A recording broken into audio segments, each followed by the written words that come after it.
Welcome to Season 11 of How to Start Up, the podcast helping you start and scale your business with advice from entrepreneurs on what to do now, next, or never. This season, we'll be hearing about all things productivity from amazing entrepreneurs sharing how they've hacked theirs. Hosted by me, Juliet Fallowfield, founder of the B Corp certified PR communications and podcasting consultancy, Fallowfield & Mason. Our mission is to enable you to master your own storytelling, whether that be via PR or podcasting, all with a long-term view. Amid a proliferation of workplace tech platforms, Unity reports 70% of UK employers consider notifications from digital tools distracting. Despite being valuable in many areas, clearly workplace tech is hindering focus and productivity at times. With this in mind, I wanted to hear from an expert on how to stay focused at work. Phil Nayna is the founder of Absolute Mind and Body, a coaching consultancy supporting businesses to build high-performing and resilient teams. Having trained in performance psychology, neuroscience, and a range of mindfulness techniques, Phil works with leaders and their teams to unlock untapped performance potential. Keep listening to hear Phil's advice on how to build sustainable focus, make the transition from busy to effective, and what to do to manage your energy so you can stay focused for longer. Hi Phil, thank you so much for joining How to Start Up today. It's great to have you on the show. Before we get into the detail on all things focus, it'd be wonderful if you could introduce a bit about yourself and the business that you started. Yeah, absolutely. And thanks for having me, first of all, and nice to meet you properly today.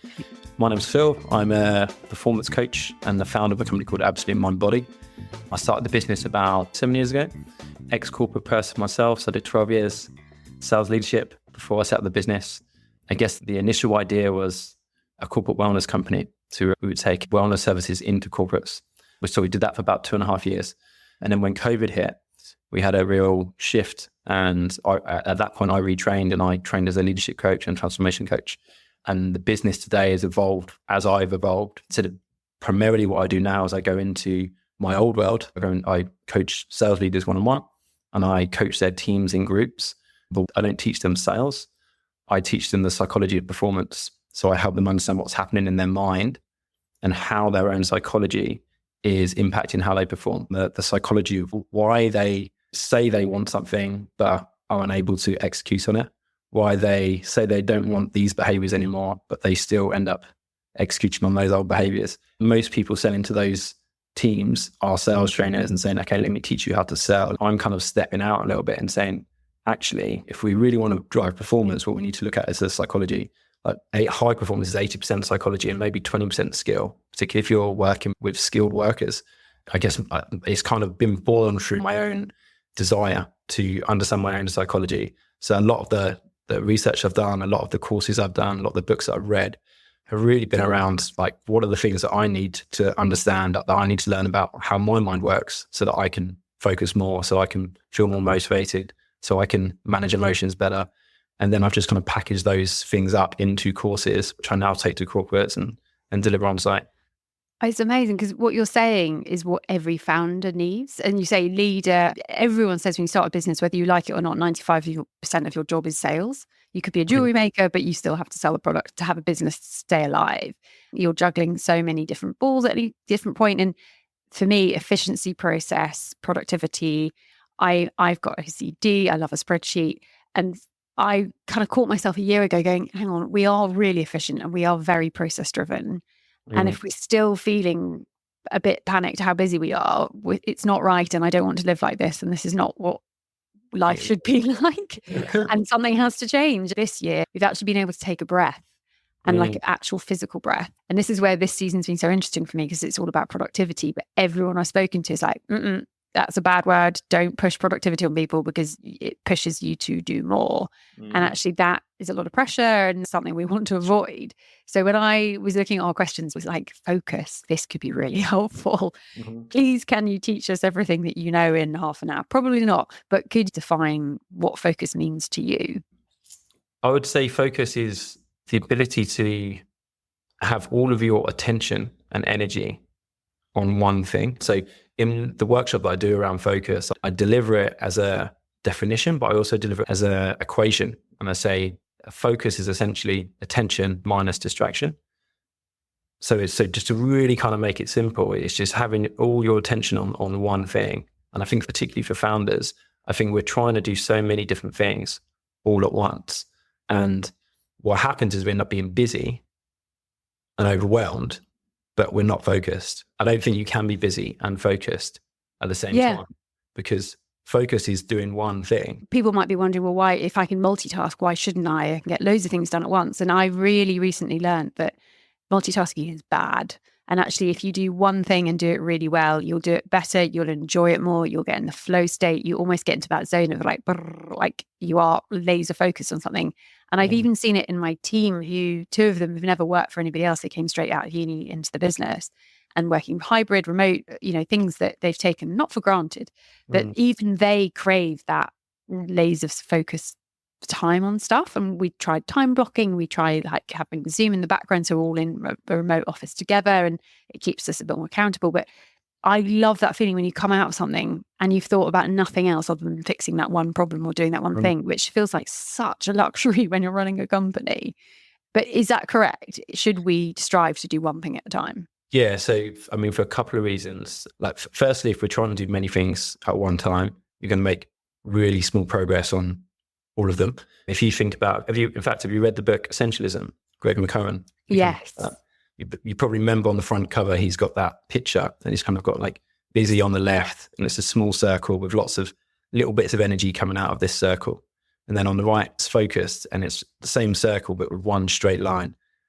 And that's the difference, really. Like, you can choose to be busy and multitask and make really small progress on everything, or you can choose one thing and you can make real progress on one thing. But there's science behind this as well. So in fact, I'll start from the beginning. When you focus on something, your brain has to suppress other brain regions to allow you to focus on that thing. You have to suppress the parts of your brain that are designed to kind of like pick up on, so that you can make sense of stuff. You have to suppress that to focus on something. And that's a real high energy activity. And every time you switch tasks, you're having to do that whole process again. So every time you go from one thing to the next, to the next, to the next, you're doing that whole process again. So you're using so much energy. So you're re-downloading the files every time you switch project. Every time you got to keep doing it. I share this in the workshop that I do around focus. I'll do this by question. How much do you think the brain weighs as a percentage of total body weight? Oh, I think the fact you're asking the question, it means it's quite a lot. 2%. Oh, okay. So 2% of our total body weight. There's a part of the brain that is called the executive function. And that's the part of the brain that does the thinking, that does the focusing, that does the decision making. That part of the brain is 4% of our total brain. So 4% of our total brain is the active part of the brain. The rest of it is subconscious. The whole brain is 2% of our total body consumption. Okay, so we're using a very small part of the brain. It weighs such a very small amount of our total body weight. Yeah, our brain is responsible for 20% of our total body energy consumption. Wow. The implication of that is thinking, focusing, decision making. That's a high energy activity. Switching tasks, high energy activity. And let's think, like an example, when you've got a big decision to make, or when you do manage to get into those deep focus work blocks, and you have maybe you do 2 or 3 in a day. It's quite exhausting, right? You're tired. You're tired. I heard this thing about decision fatigue. And this is why successful entrepreneurs lay out the clothes the night before, because they just can't have another decision the next day if they can save themselves a decision. And I actually caught myself, I love an analogy. And as you mentioned before, I'm moving house tomorrow. And I got Thursday, Friday, I was so in the zone, and I was packing per room, per box, labeling, inventory, everything. And I got so knackered by Sunday that I was literally walking from room to room, just randomly putting random things in boxes. And I said to Mum, apologies in advance, you're going to find some bleach next to some sports kit, next to some, like, all system got broken. And it was because I was tired and I wasn't able to focus and I wasn't doing it properly. It wasn't as enjoyable.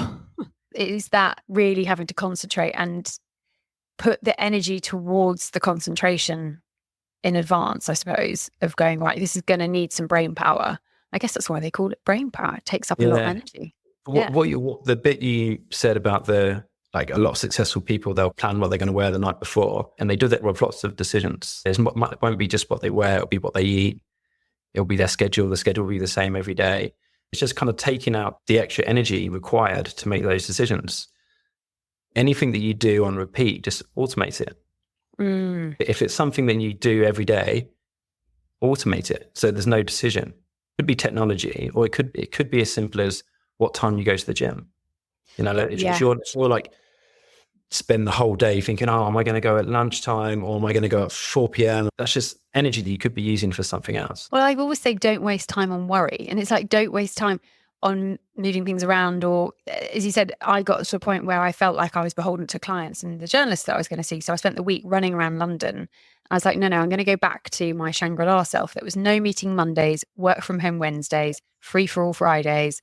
I can't remember the other two for the Thursdays and the Tuesdays, but it meant that it was a blanket rule. I knew I could look forward to Monday because I had no meetings. I could just get things done. Work from home Wednesday meant podcast recordings, and I'd batch them. So I find batch working's really helped me with focus, and then I get to enjoy it more. And I know already what is happening tomorrow because it's the same thing every week.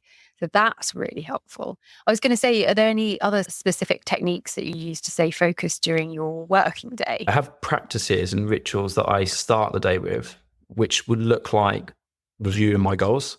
Is probably the biggest one. I think the reason why most people lose focus or struggle to stay in focus blocks is they forget why they're doing it.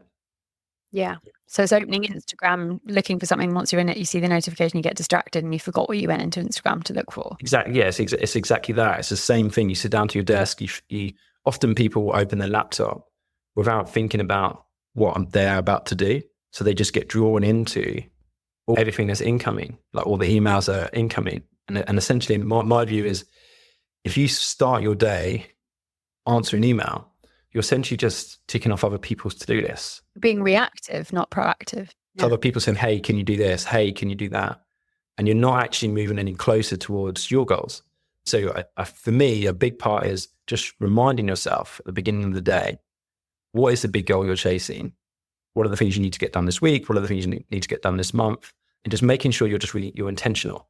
I said, like, one of the things I'm doing now is before I open my laptop, I'll just open my notebook first and revisit my intentions for the day before I open the laptop. I was going to say, your inbox is like an ant's nest, and people who have notifications on their email, I'm like, you're torturing yourself. Like, we all know there's going to be another email. We don't need a ding to tell us there'll be an email.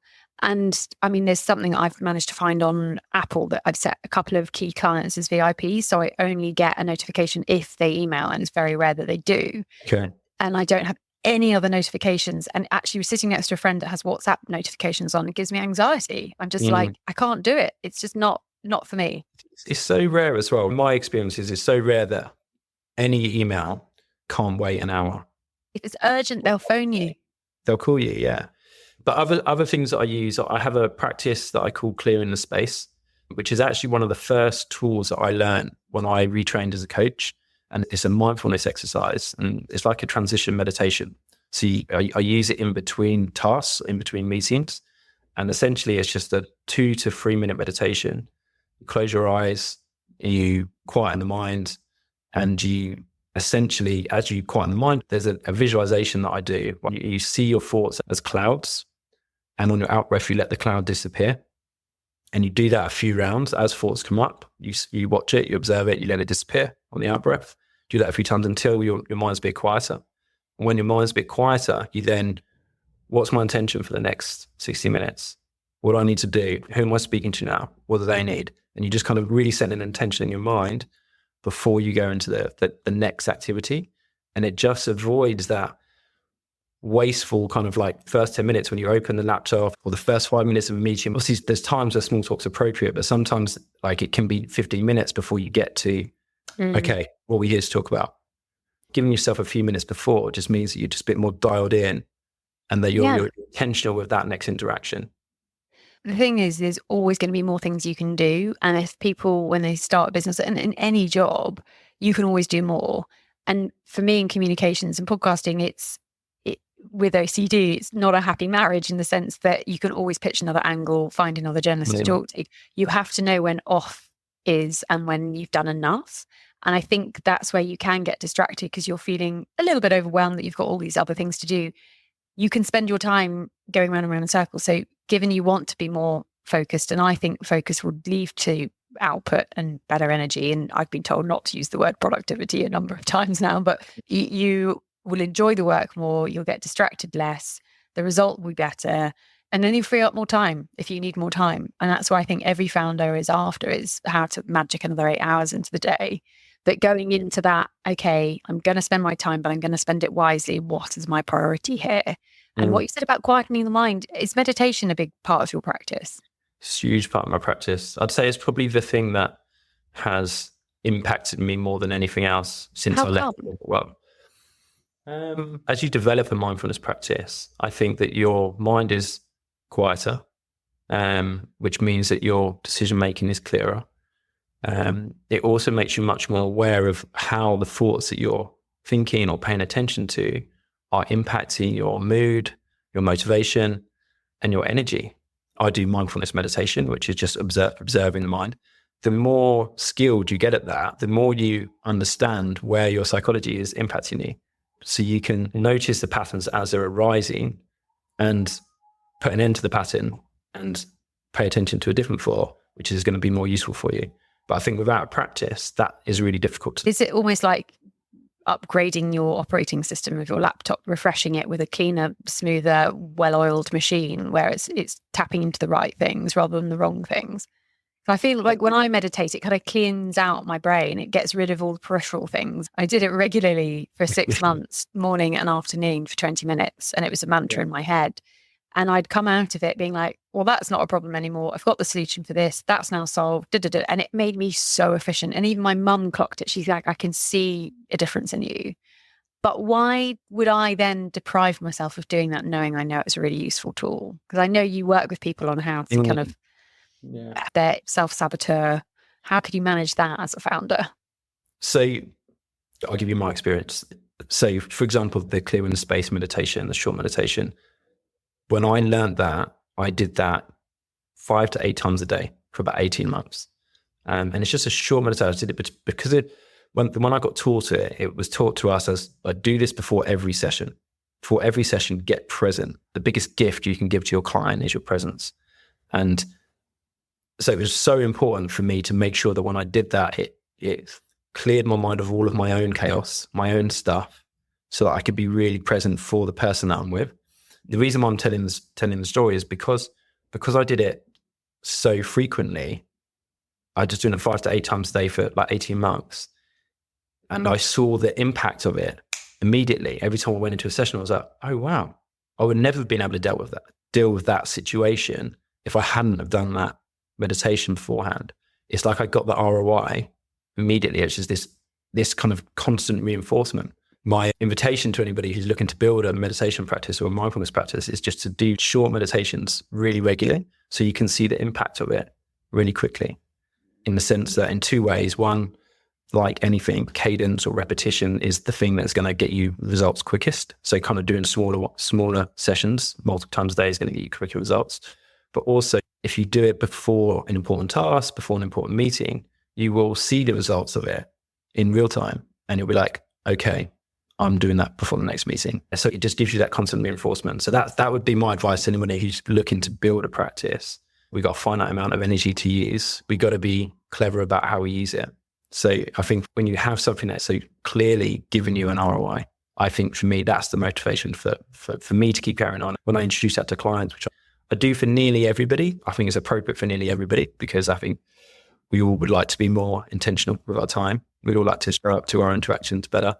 We'd all like to be less distracted when we're in a meeting, when we're working on something. So I give that practice to nearly everybody.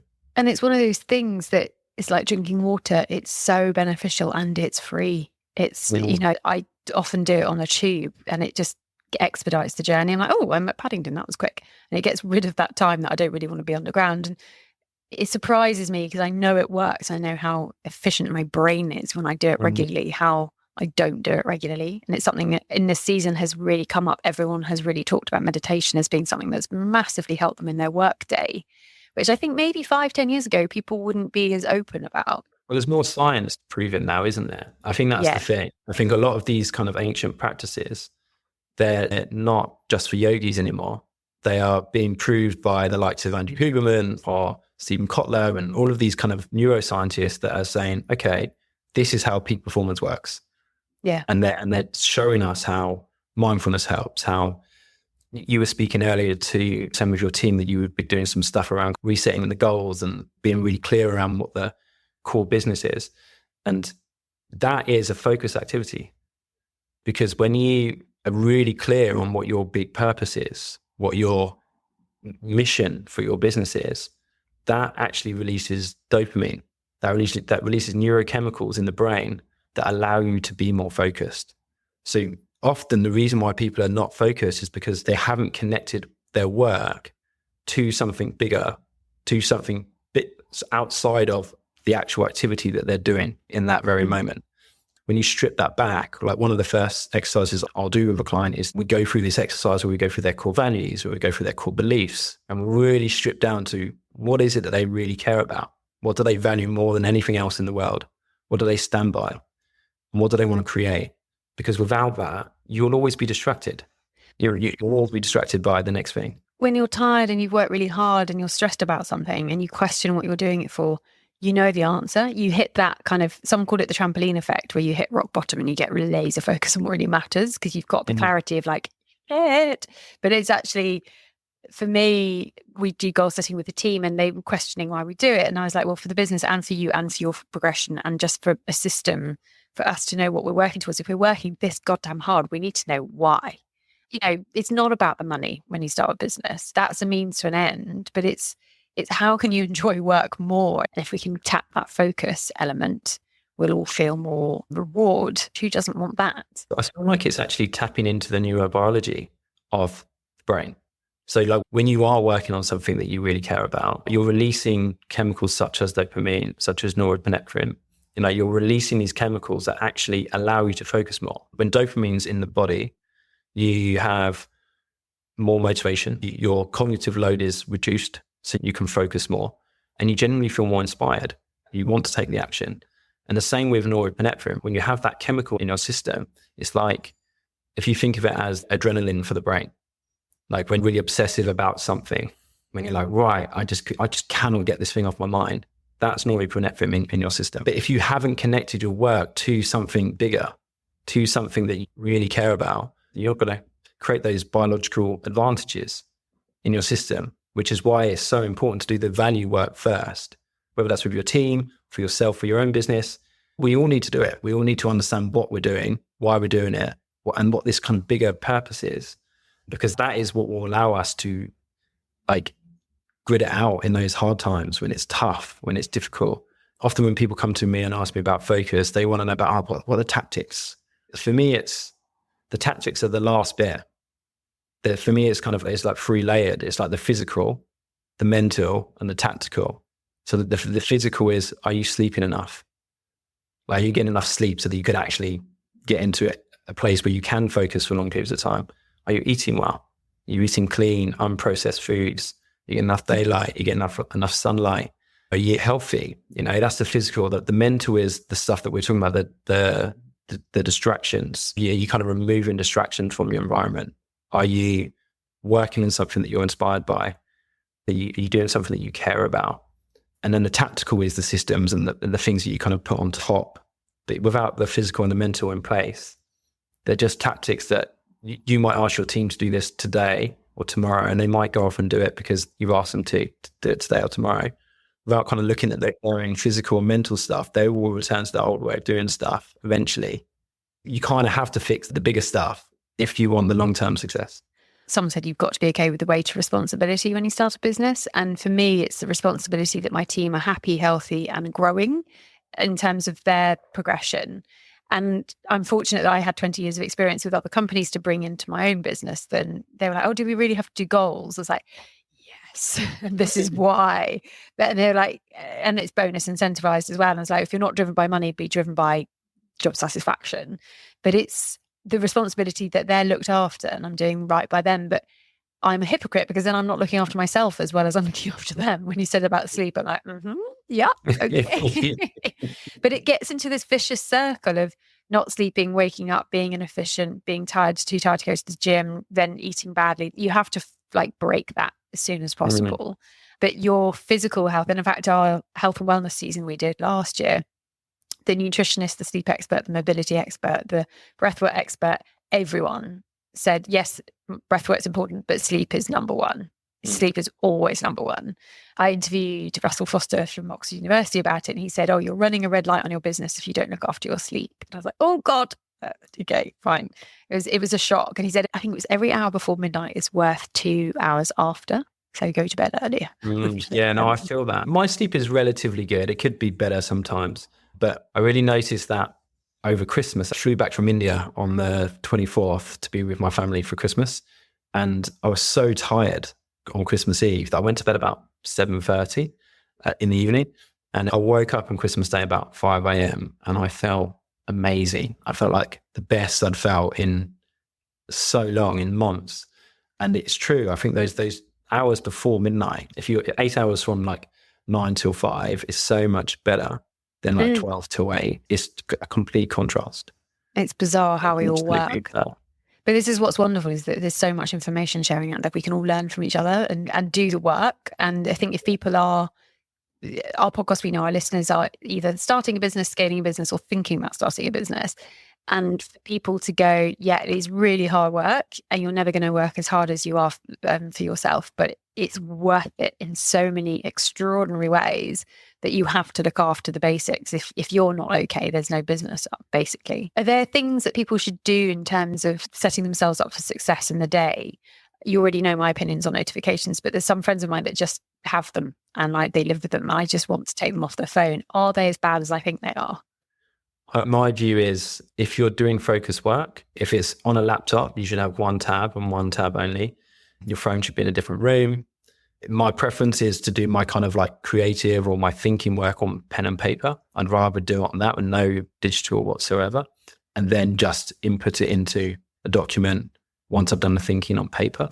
But I think just zero distractions, just an environment where there is nothing that can pull you away from it. So if you've got your phone in the same room as you, even looking at it, even going to the science behind it, the energy required for me to look at the phone and not pick it up is energy that could be used on the thing that I'm supposed to be focused on. So you just want anything that's a distraction, you just want it out of sight. You don't want it anywhere near your focus area where you're working. So environment design, really. And I think there's distractions in two ways, that things will just call on you, but there's things that you'll get distracted by. Like if I work from home, I could do a load of laundry or cook a meal, or if I'm in the office, I'm just doing work. So there's easy outs if I'm at home, because I can say, oh, well, I need to do that. And it's like, I'm being distracted, I'm pulling myself away, but there's other things that can pull you away. And I think getting rid of both of those is ideal. Just lock me in a podcast studio and I'll be happy, because then that's a very safe environment. Yeah. One thing I would add, though, is like, I think that there's a lot of pressure on founders, I think, to feel like they have to be like 100% focused all day, every single day. And if they're not, then they're failing as a founder.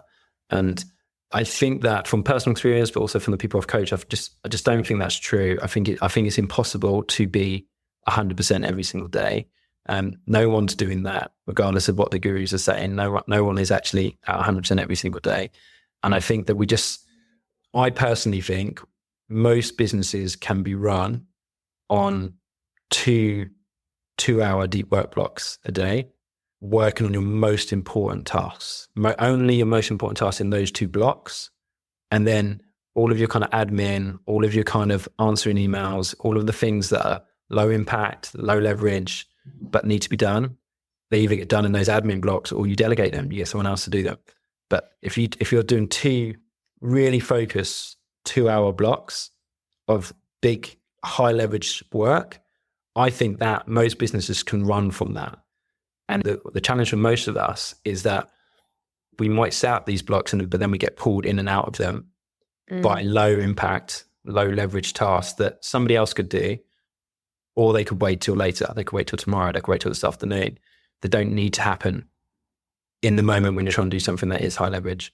I've definitely clocked myself at work that I quite like month end and doing the accounts, because again, you can only do that one thing whilst you're doing it. You can't be distracted. And I go into a 2-hour time block once a month and I just do it all. And it's deeply satisfying. I think probably because I don't work with numbers that much in my day job. But then answering emails, WhatsApps. Not the last thing I enjoy. I'll happily do anyone else's as well. But this is it. It's knowing how you work at work and what you you like. And everyone says eat the frog and do the rock work before you do the pebbles and the sand, because in a day you've got a jar and you put the rock in first and then the pebbles and then the sand, it all fills up. But you can answer an email on the way to a bus stop. You can do the peripheral stuff. You don't need, as we were just saying at the beginning of the episode, the intensity or the load your brain's taking, the energy it's consuming. Answering a WhatsApp or an email doesn't need the same intensity. A really good example to kind of bring this to life is like, you know, when you're trying to arrange a meeting with somebody and you've got a bit back and forth, arranging meetings, and you're looking at your schedule and you're trying to answer, and you might have 2 or 3 conversations like that going on. Obviously, you got things like Calendly where you can kind of book that in, but godsend, yeah. Yeah. But like, I'd say like when you're kind of, for the sake of this example, when you're trying to organize something like that, how exhausting is that when you're just going back and forth? And it's like, it might take 5 minutes, it might take 10 minutes, but it's so frustrating. It's so exhausting. And it's just sapping energy away for something so low value. So just doesn't need your time or energy. And you could be using that for something else. And if you'd set your intentions at the beginning of the day, you'd call yourself out being like, hang on, this isn't the best use of my time. It's not meeting my intention. That can wait, or that's not as important as I thought it would. Because we can be reactive. We are busy. We have email. Lots of people use Slack and lots of different pieces of tech to help them. In our company, we use email or we phone each other. We try not use WhatsApp. We try not DM on Instagram. Just less is more, because I don't want people to just go round in circles being like, Slack, Instagram, LinkedIn, WhatsApp, email, and back again, because then you don't get anything done. I have used Slack and I see how some companies love it, but I just think a lot of people can be working, in inverted commas, because they're just messaging back and forth, and it's the sand work and they're not getting to the rock stuff. But in your view, how could a founder sort of get into this quite quickly to cut out the wasted time? Like, do you have advice for someone who's starting their own business where previously they've had a boss who's told them what to do? Now they're suddenly like rabbit in headlights. What do I do first? Are there some good rules to kick them out with to get going? I've got a couple of kind of question stroke frameworks that I often ask that kind of help people get to that themselves. I think it's different for everybody. So I wouldn't say, right, you do this, you do that. When we're trying to understand where to focus, we're trying to understand what are the high leverage tasks that actually move the needle in our business. What are the things that if I didn't do, my business wouldn't move forward? And I use questions framed in a way that might look like, if you only had 3 hours a day to work on your business, what would you do? What would be the 1 or 2 things that you would spend your time on if you only had 3 hours a day to work on your business?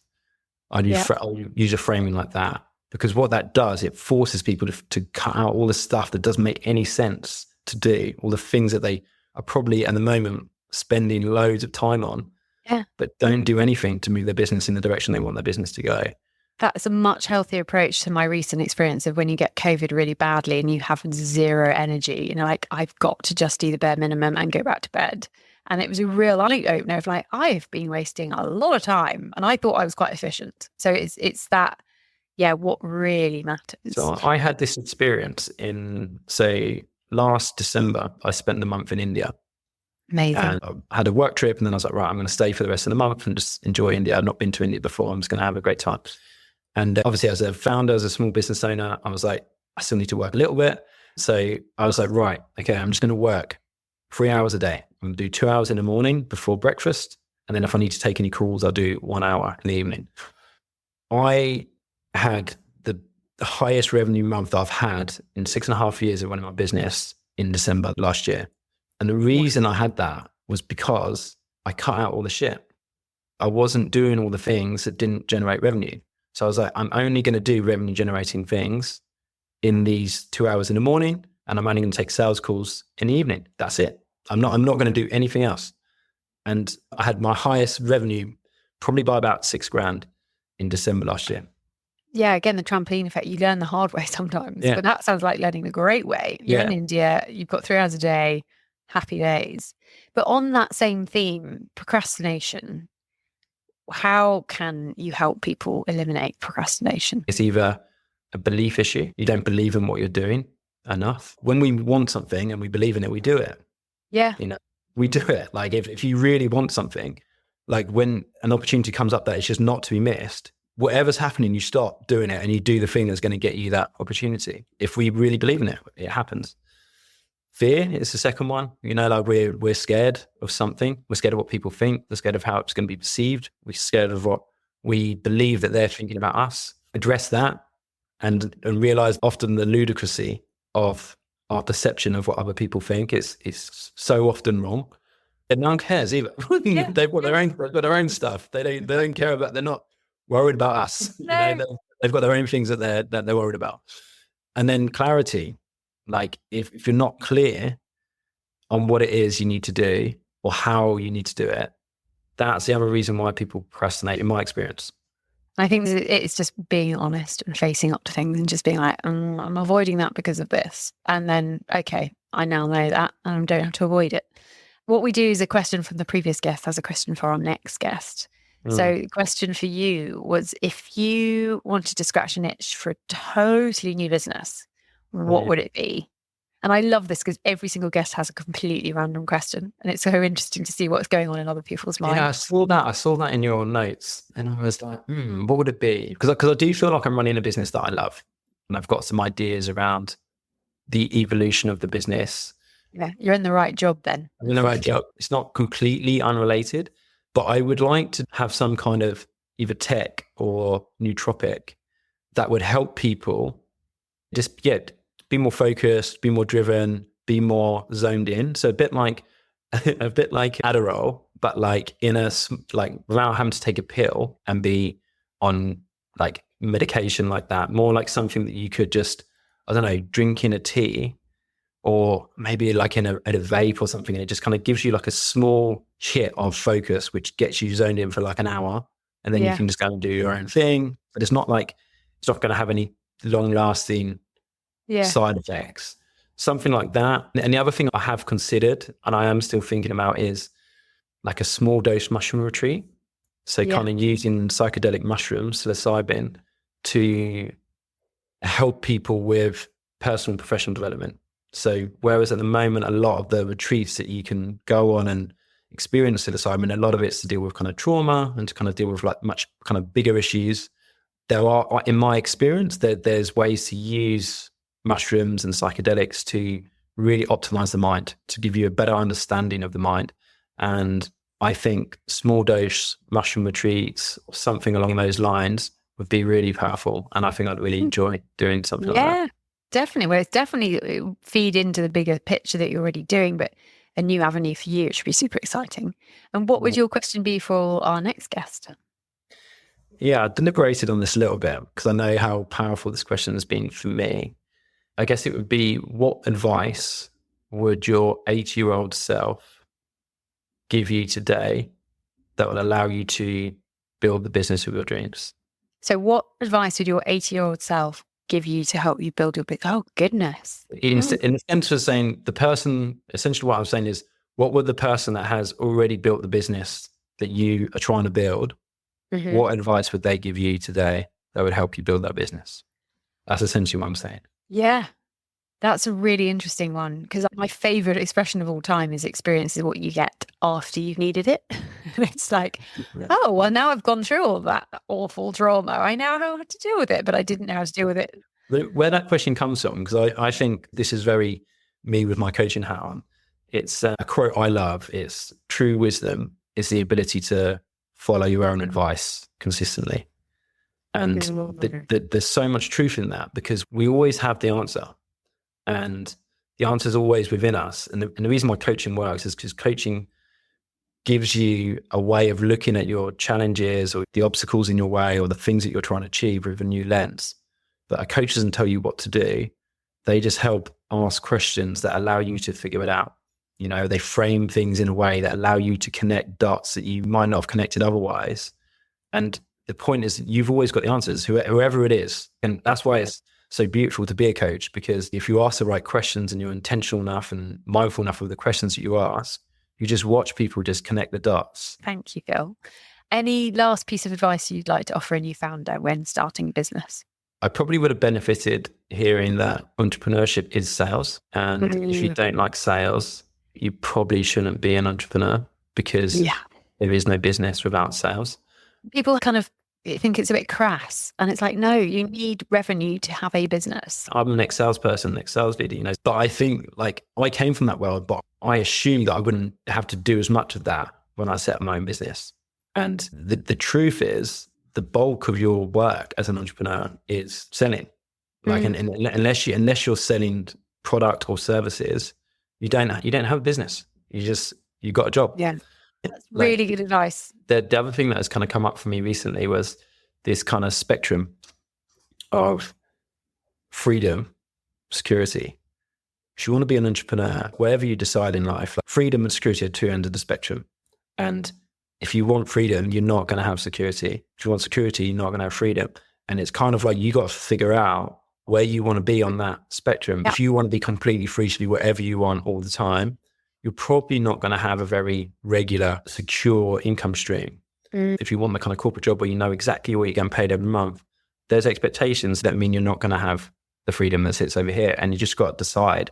Every guest has said be okay with roller coaster, and I'm not okay with it, but I accept it because I love the freedom. I can work wherever I want in the world. I did a sales call from the Antarctic. I'm like, I am winning. This is life.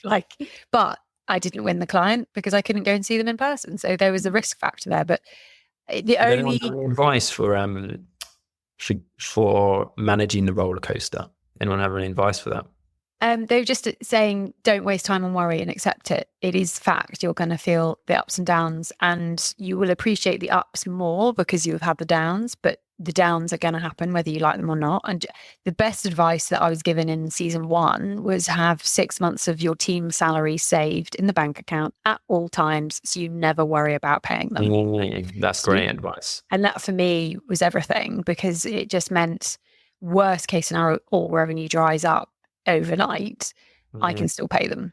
And that is another efficiency thing of I'm not going to have to worry about that. And that's time spent not worrying, and I can go on fixing it instead. So that was a real help, kind of how to sleep at night, basically, because you need sleep. Entrepreneurship is so glamorized today in press and social media. And I really try in this podcast to be as frank and blunt, but without putting people off. To be like, there are so many pros that outweigh the cons, but there are asterisks and caveats, and to be aware and go in informed and go in knowing what to expect and accept it's hard work. And if it was really easy, everybody would do it. So, but it's worth it. Thank you, Phil. It's been lovely chatting to you about all things focus, and thank you for your time. I really hope you've enjoyed this conversation. You can find a recap of all the advice so kindly shared by our guest in the show notes, along with our contact details. We'd love it if you could rate and review or share this podcast, because it really does help other people discover it. To incentivize this a little, I would very happily offer you one of our PR guides on how to share editorial coverage legally. Just DM us or send us an email, hello@fallowfieldmason.com, with review in the title, and we'll share it on.